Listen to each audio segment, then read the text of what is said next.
Bienvenidos, bienvenidas a este vídeo en el que intentaremos reflexionar en términos generales sobre el uso de la IA para hacer casos prácticos en derecho y sobre los problemas que todo esto plantea.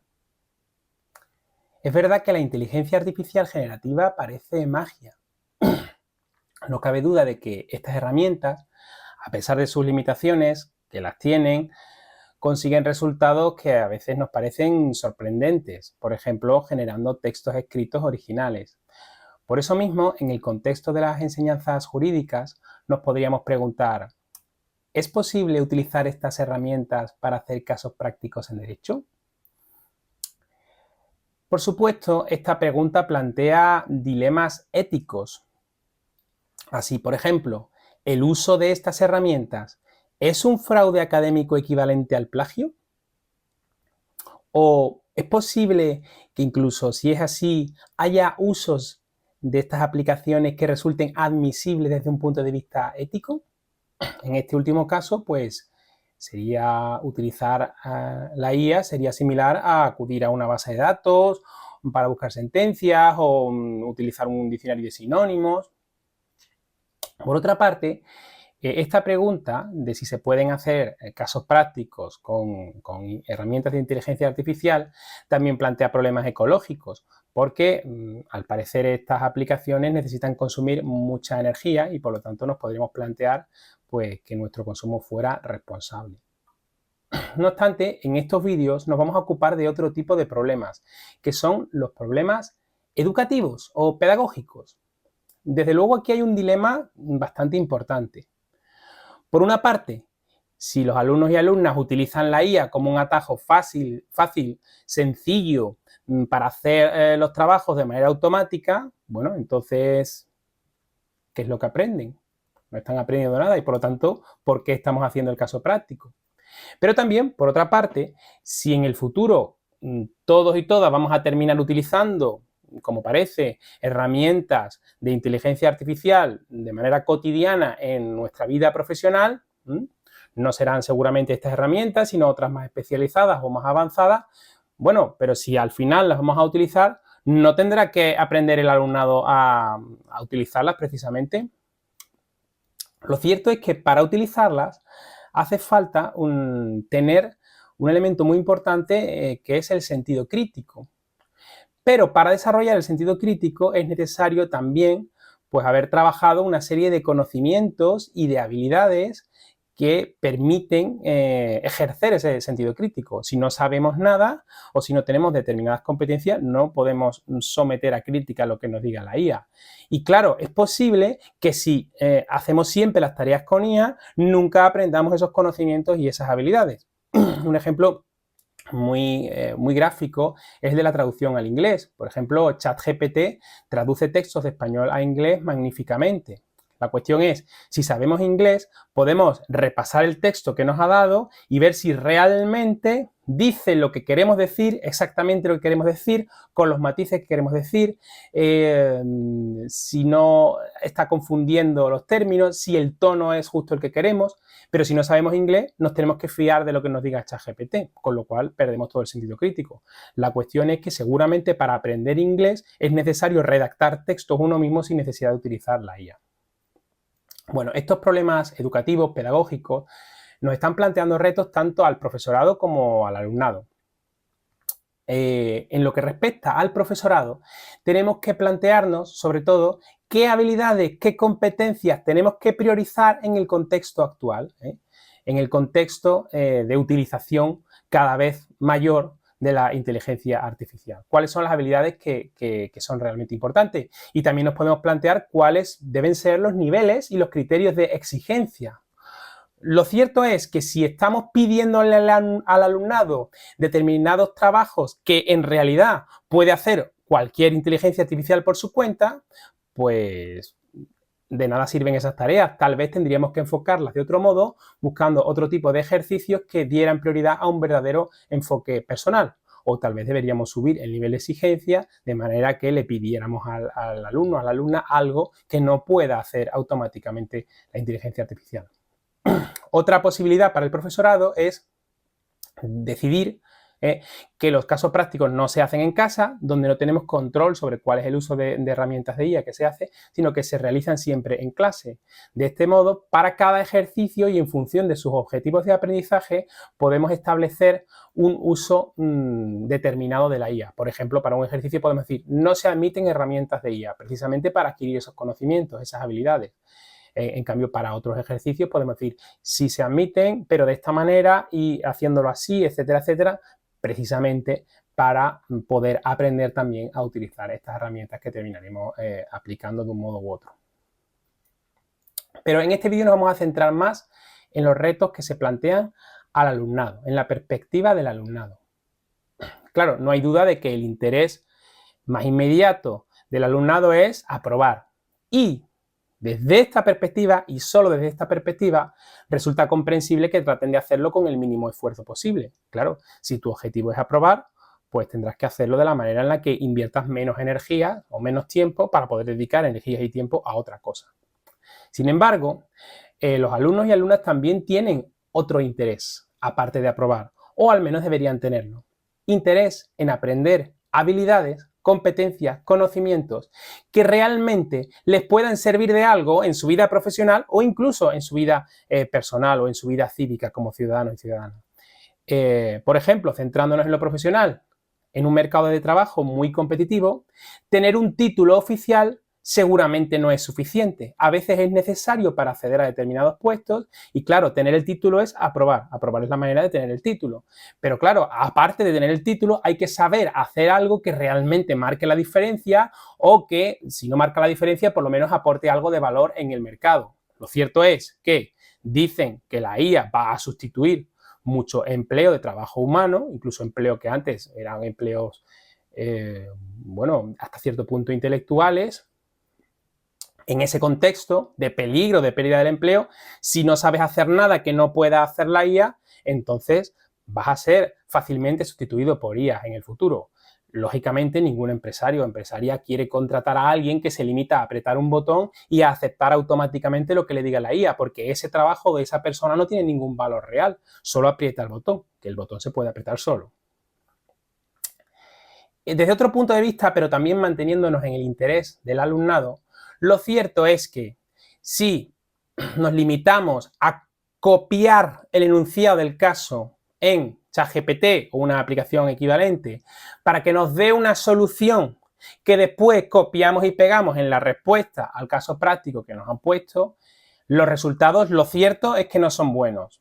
Y además de que no son buenos, si se utiliza la IA de esta manera tan burda, copiar, pegar, es muy habitual que se puedan reconocer fácilmente como hechos por una IA, por el profesorado. Cada vez más estamos acostumbrándonos también el profesorado a leer pues textos de un tipo, de otro, y entonces al final terminamos reconociendo los que están hechos de esta manera, lo cual evidentemente tendrá seguramente sus sanciones.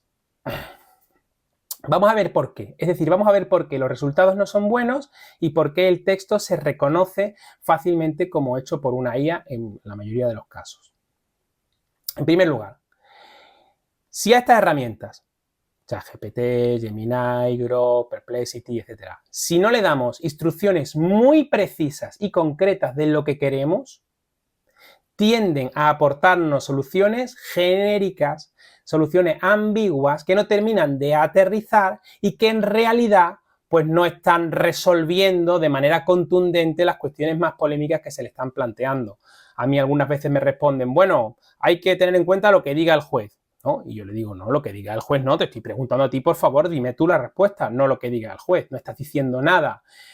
Hay veces que son palabras un poco vacías, respuestas de sentido común, que además no tienen por qué ser correctas, muy ambiguas, que sobrevuelan, ¿no? ¿Por qué? Porque la IA nos está dando, esto es un modelo de lenguaje, no un modelo de resolución de casos prácticos, nos está dando respuestas plausibles, respuestas creíbles, entonces pues a veces flota un poco sobre la respuesta sin darla, y también es habitual que no nos citen Si no se lo pedimos, las fuentes normativas, doctrinales o jurisprudenciales en las que supuestamente la respuesta se basa, como suele pedirse en los casos prácticos, que se explique por qué, en qué norma te basas, en qué artículo, qué precepto, qué sentencia, etcétera, etcétera. Mientras que es habitual que, si no le decimos nada, que al responder el caso práctico estas aplicaciones se limiten a dar una respuesta como de razonable o aparentemente razonable, de sentido común, pero no sustentada en un razonamiento jurídico estricto como el que exigimos o deberíamos exigir. En segundo lugar, existe un riesgo muy grande de que la respuesta contenga alucinaciones, es decir, datos totalmente inventados pero que aparentan ser reales. De hecho, si le pedimos expresamente que nos cite las fuentes normativas o jurisprudenciales o doctrinales en las que se basa la respuesta, es posible que las referencias sean correctas, porque a veces lo son y cada vez estas herramientas están mejor entrenadas y son más avanzadas, pero también es posible que se inventen totalmente una sentencia o que nos den una sentencia que realmente no significa eso, o que citen una norma literalmente y realmente no sea, nos pone el artículo y el precepto y ese artículo no existe, o dice otra cosa, o el texto es distinto. El problema de estas respuestas es que no solo son falsas, sino que además parecen verdaderas para un usuario que no tiene un conocimiento mínimamente profundo del tema que está tratando, con lo cual pues son más peligrosas. Son más peligrosas que una respuesta desastrosa que claramente se ve que es falsa, porque parecen verdaderas. Tenemos que tener en cuenta que, como he dicho antes, estas herramientas son modelos de lenguaje. Entonces, lo que dan es respuestas que imitan las que podría dar un ser humano, respuestas probables, respuestas plausibles, respuestas que suenan razonables, pero que no tienen por qué ser correctas. A veces son en gran medida correctas, porque es la mejor manera de que algo sea plausible, creíble, no que sea correcta, pero esto no siempre es así. No siempre se sostienen las respuestas y a veces se basan en normas falsas, desfasadas, que han sido ya derogadas, que no existen, inventadas, sentencias imaginarias, etcétera, etcétera. Estos son fallos muy graves. Si nos encontramos con una sentencia imaginaria o nos encontramos con una norma imaginaria, bueno, pues entonces nos damos cuenta de que el alumno ni siquiera ha ido a comprobar la referencia que le daba la IA, ¿no? Bueno, vamos al tercer problema. En tercer lugar, estas respuestas, una vez más, por defecto, si no le damos instrucciones muy claras, estas respuestas suelen utilizar una estructura muy pautada, muy reconocible, muy esquemática y un lenguaje también un tanto robótico, que carece de personalidad propia. La verdad que quienes estamos acostumbrados durante años y años a leer textos escritos por otras personas, incluyendo muchos textos de alumnado, terminamos detectando cosas en esos textos de la propia personalidad que se trasluce, ¿no? No es que detectemos la personalidad y leamos el pensamiento, pero la propia personalidad se trasluce en lo que escribimos. Entonces, estos textos no tienen personalidad, son muy esquemáticos, son muy robóticos, siguen además la misma estructura siempre, utilizan las mismas expresiones, es muy repetitivo, muy monótono. Claro, y se nota que está hecho por una IA. Por supuesto, una vez más, podemos entrenar a la aplicación para que desarrolle un estilo más personal, podemos cambiar el estilo, el tono, lo que queramos, pero eso lleva mucho trabajo. Si estamos hablando de un texto, de un caso práctico, realmente en realidad cuesta menos trabajo directamente escribirlo que darle todas esas instrucciones cada vez más precisas en una iteración. Pero sí, normalmente para utilizar bien la IA hay que tener un diálogo constante en el que se va de prueba y error, en el que se le van dando ideas, luego se responde a lo que se ha dicho, esto no me convence, esto es así, esto es así. No se trata de copiar y pegar. Pero aún así, ese método no funciona normalmente para hacer un caso práctico porque suele ser más cómodo directamente hacerlo una persona, ¿no? Para que tenga nuestra personalidad, para que tenga nuestras ideas, para que cite bien las normas, etc. Cuarto problema. Es posible que las respuestas que nos da la máquina, la inteligencia artificial, no se adapten a las circunstancias concretas, a las exigencias concretas de cada situación o de cada ejercicio. Por ejemplo, para mí es muy importante que los casos prácticos apliquen realmente la teoría que hemos visto en clase o que tenemos en los apuntes o en los manuales. De manera que el caso práctico es también un examen teórico en la medida que estás demostrando que conoces la teoría y la conoces tan bien que puedes reconocer un caso práctico donde tú aplicas la teoría y una serie de conceptos. Y muchas veces no hay una única respuesta correcta, hay muchas respuestas posibles, pero lo que importa es que tú estés poniendo en juego adecuadamente esos conceptos teóricos, reconociendo supuestos prácticos que encajan en todo ese aparato conceptual, normativo, etc. Claro, esto muy a menudo no lo hacen.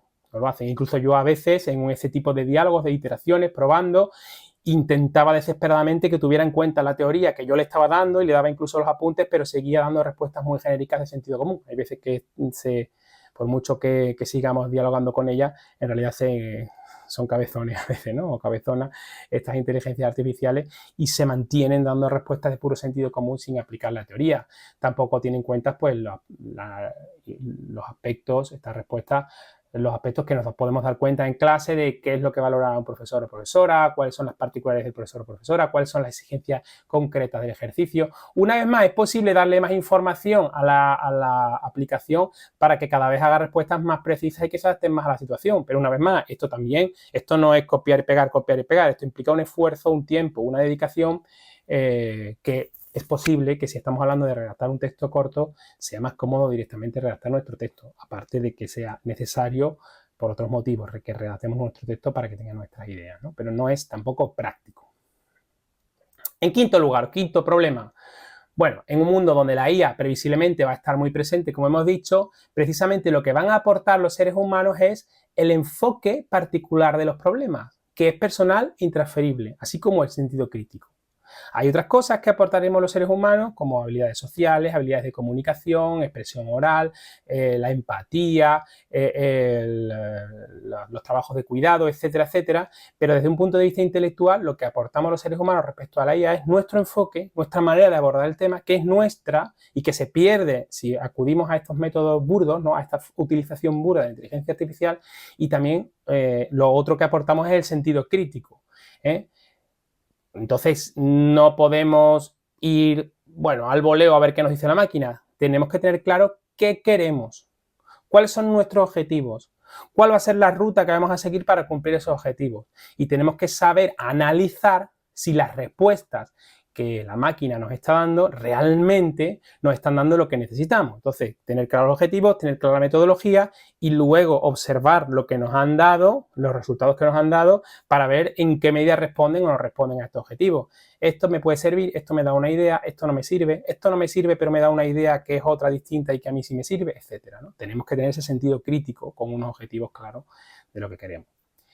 En conclusión, podemos establecer ya una primera regla. No utilices nunca estas herramientas, ChatGPT, Gemini, Grok, Perplexity, etcétera. Nunca las utilices para que te hagan el trabajo de manera automática, mecánica.